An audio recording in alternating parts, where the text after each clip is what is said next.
लोग उठ करके निकल चुके हैं तिरुवन्नामलाई टेम्पल, जिसे अरुणाचलेश्वर टेम्पल के नाम से भी हम लोग जानते हैं। और यहाँ पे देखिए तो 5 बज रहा है सुबह के, लेकिन अभी चारों तरफ अंधेरा ही है। तो आज के वीडियो में हम उस मंदिर के दर्शन भी करेंगे, कितनी लंबी लाइनें थी और कैसे हम लोग दर्शन किए, वो सब हम आज आपके साथ शेयर करेंगे। इसके साथ कुछ हम उस टेम्पल के बारे में भी इतिहास पे नज़र डालेंगे। सुबह सुबह हम लोग इसलिए निकले ताकि रास्ते पूरे खाली हो और मंदिरों में जाते ही लाइन ज़्यादा लंबी ना हो। जल्दी पहुंच जाएंगे तो लाइन में हमें ज़्यादा देर खड़ा ना होना पड़े। पर क्या हुआ वो तो आगे ही पता चलेगा। लेकिन रास्ते में जो खूबसूरत नज़ारे थे और सूर्य उदय के साथ तो क्या कहने।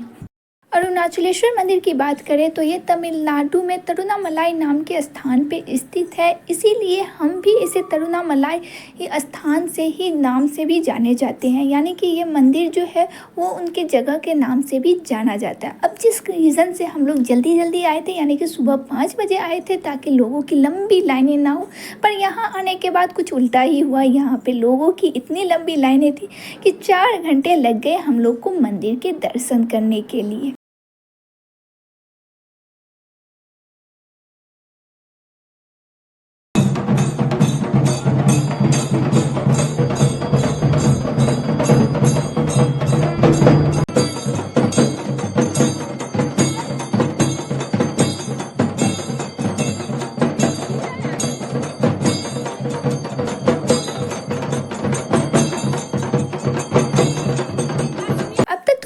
हमारी जर्नी किस तरह से हम लोग मंदिर के दर्शन किए, यानी कि भगवान जी के दर्शन किए। अब चलते हैं मंदिर के पौराणिक कथाओं के साथ साथ इसे किसने बनाए हैं, कब बने और यहाँ के लोगों का क्या मानना है मंदिर के बारे में। तो ये सब सारी चीज़ें आज हम डिस्कस करते हैं।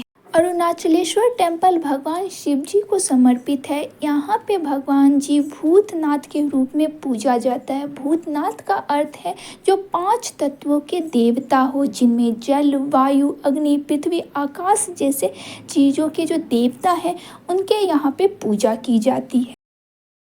इसके साथ यहाँ पे एक और पुरानी कथा बहुत ही प्रचलित है। जब भगवान शिव जी को माता पार्वती ने आंखें बंद करने के लिए कहा तो उन्होंने अपनी आंखें बंद कर ली और कई वर्षों तक पृथ्वी पर अंधेरा छा गया। उस अंधेरे को दूर करने के लिए कई ऋषि मुनियों ने तप साधना की, जिनसे प्रसन्न होकर भगवान शिव ने ऋषियों के कड़ी तपस्या से प्रसन्न होकर के भगवान जी अन्नामलाई के पहाड़ पर एक अग्नि स्तंभ के रूप में प्रकट हुए। यही कारण है कि यहाँ पे भगवान शिव को अरुणाचलेश्वर टेम्पल के नाम से भी जानते हैं, अरुणाचलेश्वर शिव जी के नाम से भी जानते हैं। यहाँ पे भगवान जी अग्नि स्तंभ के रूप में प्रकट हुए थे, इसीलिए यहाँ के शिवलिंग को अग्निलिंग के नाम से भी जाना जाता है।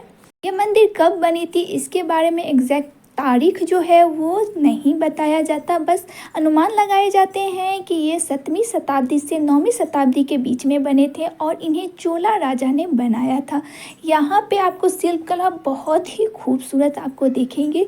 अगर आप मेरे वीडियो स्टार्टिंग से देख रहे हैं तो वहाँ पर भी आप यहाँ देख सकते हैं कुछ यहाँ के शिल्पकलाओं की झलक। जी हाँ, यहाँ पे आप देखिए तो बहुत ही खूबसूरती से ये पूरे मंदिरों में इस तरह से शिल्पकला बनी हुई है। वैसे तो दक्षिण भारत के आप ज़्यादातर मंदिरों में या कहूँ कि सारे मंदिरों में छोटी मोटी ये जो शिल्पकलाएं हैं वो आप देख सकते हैं, लेकिन यहाँ की तो बात ही अलग है। अभी भी हम लोग लाइन में ही खड़े हैं और देखिए हमारे आगे भी बहुत सारी लंबी लाइनें लगी हुई है। इन्हीं लाइनों को क्रॉस करते हुए हमें पहुँचना है भगवान शिव जी के दर्शन करने के लिए। अन्नामलाई पहाड़ियों की तलहटी पे स्थित अरुणाचलेश्वर टेम्पल के 4 प्रमुख द्वार हैं। 4 बड़े गोपुरे भी बनाए गए हैं जो सबसे बड़े माने जाते हैं। सबसे बड़ा गोपुरा जो है 217 फुट ऊंचा है। तमिलनाडु में बहुत तेज धूप और गर्मी की वजह से लोग परेशान थे। नीचे का फर्श भी यहाँ पे तप रहा था जैसे कि गर्म तवे हो, इसीलिए यहाँ पे आप देख सकते हैं कि लोगों को चलने के लिए इस तरह से बैठाए गए हैं ताकि उनके पाँव आराम मिल सके कुछ ही जगह पे। लेकिन ये कितनी बड़े जगह में कहीं आप देख सकते हैं और इतना ही आप यहाँ पे लाइनें भी देख सकते हैं। अरुणाचलेश्वर मंदिर के अंदर में 1000 स्तंभ वाला यानी कि 1000 पिलरों वाला एक हॉल भी है, जिसे विजयनगर के राजा कृष्णदेव राय द्वारा बनाए गए हैं। इन 1000 स्तंभों के नायक वंश के शासकों द्वारा इसमें नक्काशित कराए गए हैं। पिलर पे बनाए गए नक्काशित अद्भुत है। ये भारत कला का एक बेजोड़ नमूना कह सकते हैं। इस तरह की कलाकृतियाँ बहुत ही कम मंदिरों में देखने को मिलती है। भगवान शिव के मुख्य मंदिर तक पहुंचने के लिए रास्ते में आपको 28 शिवलिंग भी देखने को मिलेंगे, जिनमें से 8 शिवलिंग के दर्शन करना पवित्र माना जाता है। ये सब थी हमारे इतिहास की बातें। अब चलते हैं यहाँ की जर्नी। लाइनिंग के साथ साथ तो देख सकते हैं हम लोग की हालत ख़राब हो गई थी 4 घंटे तक, स्पेशल बच्चे लोगों के लिए। रास्ते में जैसे कि हमने कहा कि यहाँ पे 28 शिवलिंग दिखने को मिलेंगे और 8 जो शिवलिंग के दर्शन पवित्र माना जाता है। यहाँ पे रास्ते में गणेश जी की भी प्रतिमा बनी हुई थी, जहाँ पे लोग नारियल फोड़ करके उनका पूजन करते थे।